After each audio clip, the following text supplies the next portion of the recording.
मनीषा छुट्टी में अपने मायके आई हुई थी। मनीषा का ससुराल बहुत ही पढ़ा लिखा और ख़ानदानी था। मनीषा के 2 बेटे भी थे।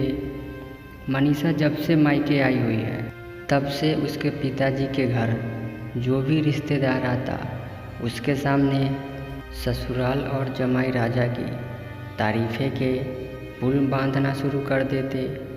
मनीषा के पिताजी कहते हैं कि हमारी मनीषा तो बहुत अच्छे ख़ानदान में ब्याही है, ऊपर से भगवान ने 2 बेटे का सुख भी दिया है और हमारे जमाई जी तो इतने अच्छे हैं कि मनीषा जिस चीज़ पर हाथ रख देती है वह चीज़ उसे अगले दिन ही मिल जाती है।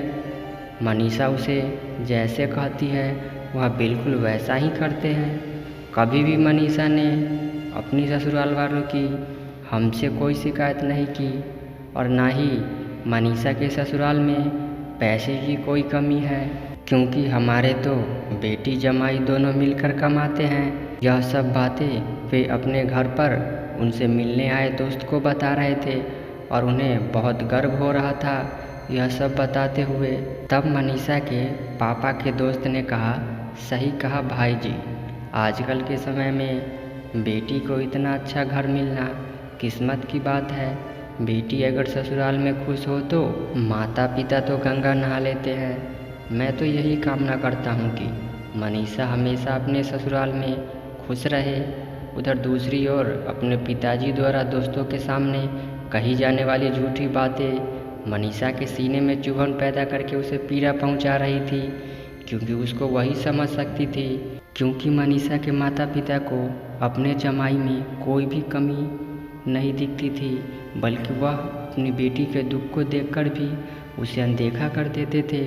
मनीषा ने कई बार अपने दुखों को उनके साथ बांटना चाहा, पर मनीषा के माता पिता का बस एक ही जवाब होता था, बेटा जमाई जी तेरा पति है, इतने बड़े घर से ताल्लुक़ रखते हैं, अगर थोड़ा बहुत तुम्हें कुछ कह भी दिया तो क्या हुआ, तुम नौकरी करती हो तो इसका मतलब यह तो नहीं है कि तुम उसके साथ अपनी बराबरी करोगी।